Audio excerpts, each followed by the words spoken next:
spot. Caitlin Clark absolutely crushed ESPN ratings over the weekend once again.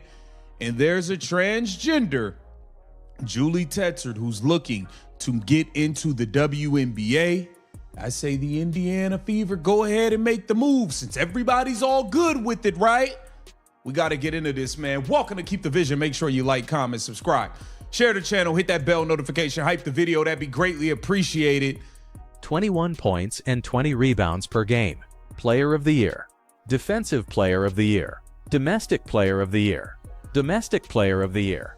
Those are numbers that would make any WNBA general manager pick up the phone immediately. And Julie Tetzert is waiting for that call. There's just one problem that's about to expose the biggest contradiction in women's basketball right now.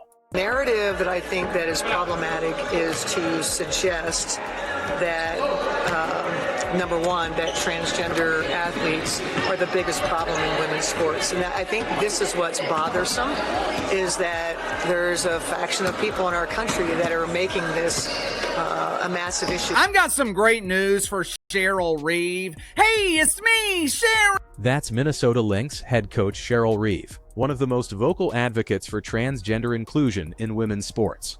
She's called it a human rights issue. She's dismissed concerns as overblown, and now she might be getting exactly what she asked for. Because Julie Tetzert, a 6'3" biological male dominating France's second-tier women's basketball league, just told Fox News, quote, "I won't say no to joining the WNBA. The clock is ticking, and someone's going to have to make a decision that half the country will hate them for." Viewers, okay, here on ESPN, ESPN delivers its second most watched regular season game ever. Ever. Caitlin Clark, 2.5 million viewers, up 77% at a peak of 3.1 million viewers. Okay, Caitlin Clark, absolutely the numbers and the ratings machine. You know the Minnesota Lynx ain't never doing numbers like this if Caitlin Clark not involved. So while y'all trying to run around and crown everybody else like they're the face of this and the face of that, relax. It's still the Clark Show, baby. It is forever and always will be the Let's talk about what Caitlin Clark just did this past weekend. ESPN's broadcast of the Fever game pulled 2.5 million viewers, peaking at 3.1 million. That's a 77% increase from comparable games last season. It's the second most watched WNBA regular season game in history. The league has never seen anything like this sustained ratings dominance. Every single time Clark steps on the court, she's breaking records that stood for decades. But here's what makes the Julie Tetzert situation so perfectly timed. The WNBA just secured the biggest financial windfall in its history because of Caitlin Clark. New sponsorships, charter flights, actual media coverage. The league finally has mainstream attention, and now they're facing a question that could destroy all of that momentum in one press conference. The game. Jules also holds the record for most underarm hair. If the season ended today, Jules would be the Player of the Year, Defensive Player of the Year, Domestic Player of the Year. Jules has been so dominant in France. The media, they are now asking about future prospects of playing in the WNBA. When asked about a potential future in this toxic dump of a league over here in America, Jules replied, "I would never say no to the WNBA. Have you seen those pretend basketball players? They can't even dunk. They can't defend. They can't make layups." Those highlights aren't from some recreational league. That's professional basketball in France. Watch the Euro step coming down the floor like Giannis Antetokounmpo. Watch the physicality on those screens and rebounds. Tetzert is 34 years old, playing against women whose average age in the WNBA is 28 and a half. The average WNBA player is just over 6 feet tall. Tetzert has a 3-inch height advantage and the bone density, muscle mass, and skeletal structure of someone who went through male puberty. The comparison that keeps getting made is to high school boys basketball. The average height of a state championship high school boys team is between 6'2" and 6'4".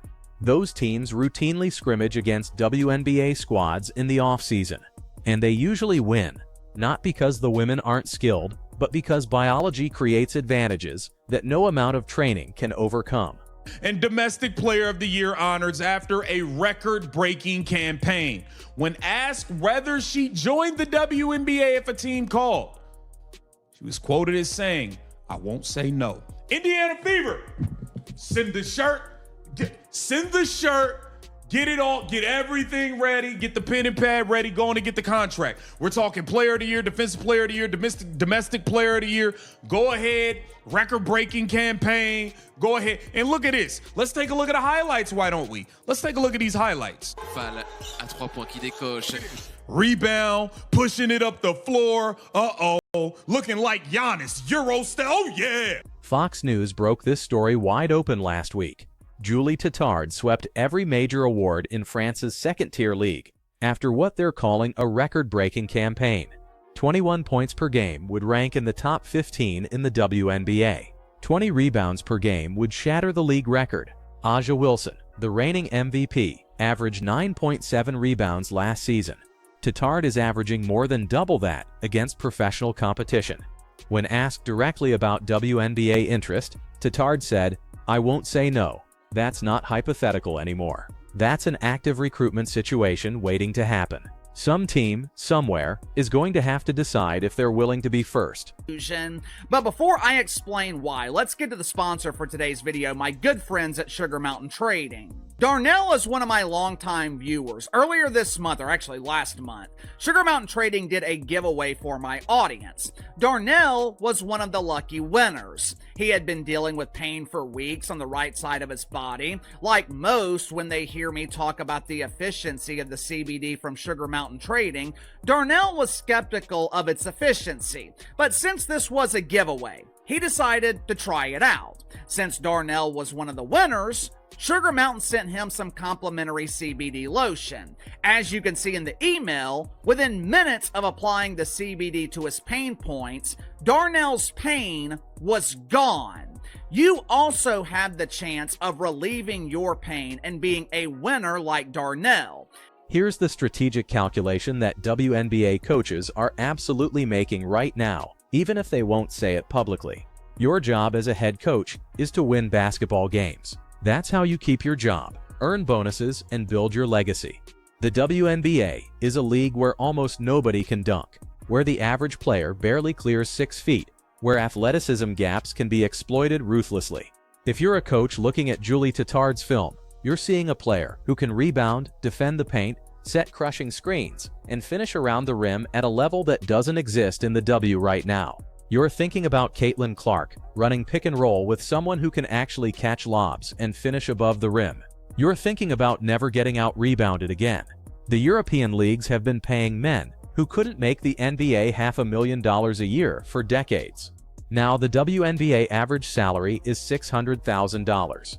The financial incentive just shifted.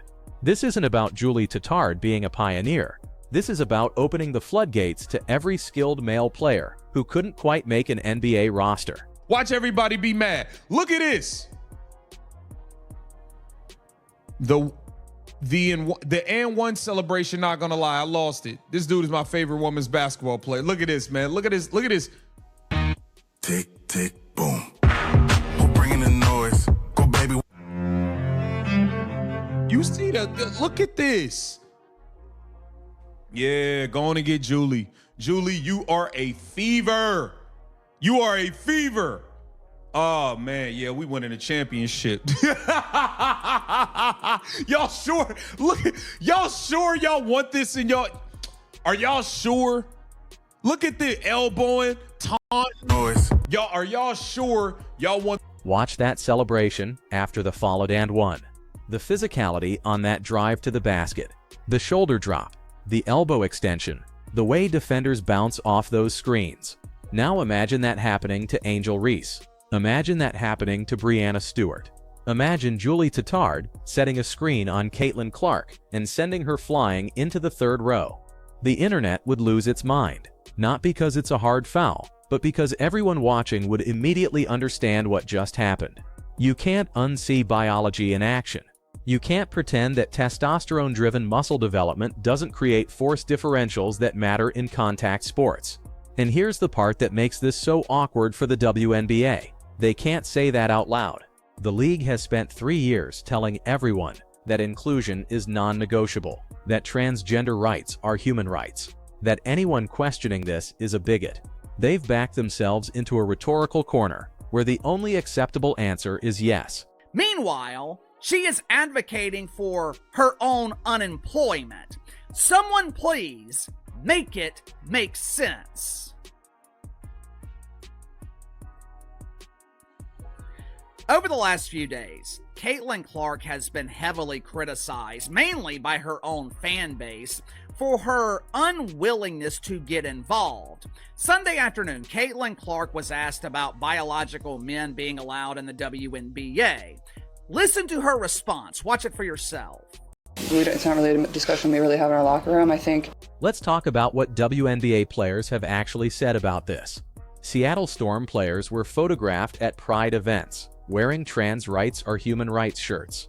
Multiple teams have hosted Pride nights with explicit messaging supporting transgender athletes.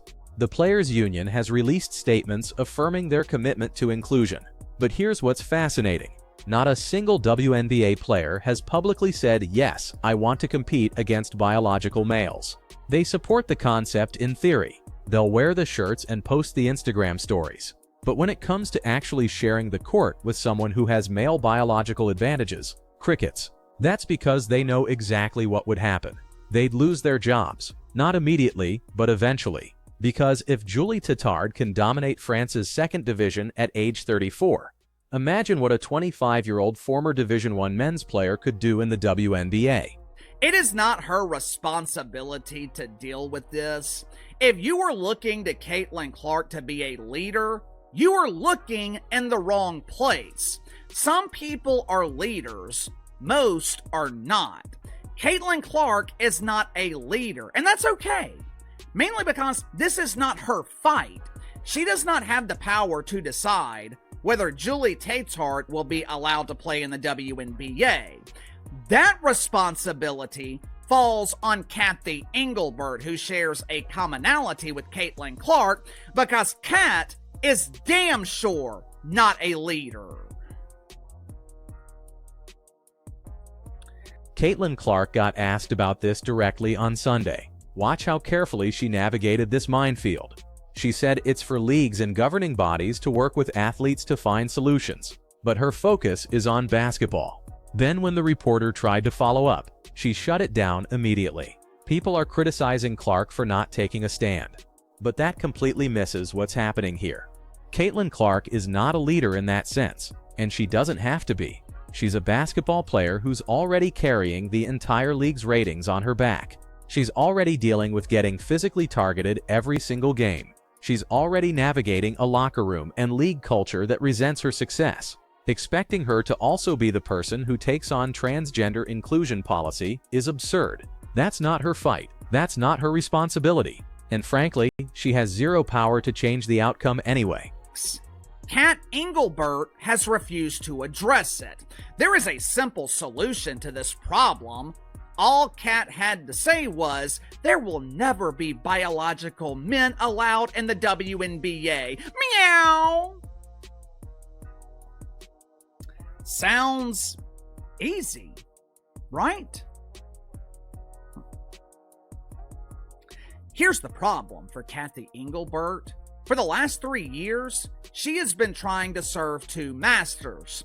She is absolutely terrified to defy the wishes of woke WNBA players because she knows they will manufacture racism and accuse Kat of being their oppressor. At the same time, Kat Engelbert is trying to appease the casual fan. The person who actually has to make this decision is Kathy Engelbert, WNBA commissioner. And she has been completely silent for 3 weeks now. Not a single statement, not a single interview addressing this directly, because Kathy Engelbert is trying to serve 2 masters, and it's about to become impossible. On one side, she has WNBA players and coaches who have spent years advocating for transgender inclusion. If she says no to Julie Titard, they'll accuse her of hypocrisy. They'll say she abandoned the league's values. They'll manufacture a controversy about the commissioner being transphobic. On the other side, she has the mainstream audience that Caitlin Clark brought to the league. Casual fans who tune in to watch elite women's basketball. And those fans will absolutely revolt if biological males start taking roster spots and dominating games. The ratings would collapse overnight. Engelbert has scratched herself into a corner where any decision she makes will create a firestorm, and her silence is making it worse. Clark face? Hell no. You think I want him pardon, not him. Pardon. I did not mean that. I did not mean that. Do you think I want Julie? Damn, that's gonna sound bad. That wasn't done on purpose. That wasn't done on purpose. I promise that wasn't done. I promise that wasn't done on purpose. Do y'all think I want Julie setting screens on Caitlin Clark? Y'all think I want Caitlin Clark going into the lane to shoot a floater and Julie comes out of nowhere? No, we're signing Julie. No, take the shirt. Take your Indiana Fever shirt. What number do you want? You can have any number but 22. We'll make somebody change their number for you. Here, come on. Here's the scenario that should terrify the WNBA. Julie Teetard signs with Indiana. Suddenly, Caitlin Clark has a legitimate rim-running pick-and-roll partner who can actually finish lobs and protect the paint. The Fever go on a winning streak. Attendance spikes because people want to see the spectacle. And then Julie Teetard elbows Angel Reese in the face during a rebound battle. The internet would explode, not with support, but with outrage, because everyone would see exactly what happened. A biological male just physically dominated a woman on national television in a contact sport. You can't spin that. You can't explain it away. The visual evidence would be undeniable. And then the questions start. How is this fair? How is this safe? Why are we allowing this? And the WNBA would have no good answers, because they spent 3 years saying that asking those questions makes you a bigot. A real problem for Kathy Engelbert. Marginalized WNBA players, they are not going to resist Jules being allowed in their league. If they do, they'll be accused of hypocrisy. Their resistance would be the antithesis of what they believe. Meanwhile, normal people, the casual fan base, they're actually advocating for Julie Teetard to dominate the WNBA. Why? They want to give WNBA players and coaches exactly what they want. You're advocating for biological men in women's sports? Fine. Here you go. Your wish is my command. If Julie Teetard is allowed in the WNBA, it is the beginning of the end. Because it won't stop with Julie. Next thing you know, Sam will claim to be Samantha. Ben will claim to be Jen. Man, I feel like a woman. There will be an influx of skilled players claiming to be women coming for that easy money in the WNBA. The real danger here isn't Julie Teetard. It's what comes after. Because if the WNBA says yes to one transgender player, they can't say no to the next one, or the one after that. The floodgates open. Suddenly you have Sam claiming to be Samantha, Will claiming to be Jen. Every former Division I men's player who couldn't quite make the NBA now has a $600,000 opportunity sitting right there. Why struggle in the G League for 50 grand when you can dominate the WNBA for 10 times that amount? Within 2 years, the league would be completely transformed. Biological women would be pushed out of starting lineups, then out of rotations, then out of the league entirely. The WNBA would effectively become a G League alternative for men who couldn't make NBA rosters. And at that point, the NBA would shut it down. Because the financial model doesn't work anymore. The WNBA only exists because the NBA subsidizes it as a charitable endeavor supporting women's basketball. If it becomes a minor league for men, that justification evaporates. The salaries wouldn't match the revenue. The whole thing collapses. Here's what makes this entire situation so perfectly ironic. The people who would suffer most from transgender inclusion in the WNBA are the exact same people who have been advocating for it the loudest. Cheryl Reeve, who called concerns about transgender athletes problematic, would watch her roster get dismantled by coaches willing to sign biological males. Those Minnesota Lynx players wearing pride shirts would lose their jobs to former men's college players. The Seattle Storm's Jane Doe proudly displaying her trans rights are human rights sign, would be advocating herself right out of employment. And when it happens, they won't blame themselves. They'll blame toxic masculinity. They'll blame misogyny. They'll claim they're victims of a patriarchal system, when the reality is they created this situation by refusing to acknowledge basic biological reality. You cannot have inclusion and fairness in this context. You have to choose. And the WNBA has spent 3 years pretending that choice doesn't exist. The league built its entire identity around being progressive, inclusive, and socially conscious. They made that their brand. They celebrated it. They demanded everyone else celebrate it too. And now that brand is about to collide with material reality in the most spectacular way possible. Because Julie Tattard isn't going away. This story isn't going away.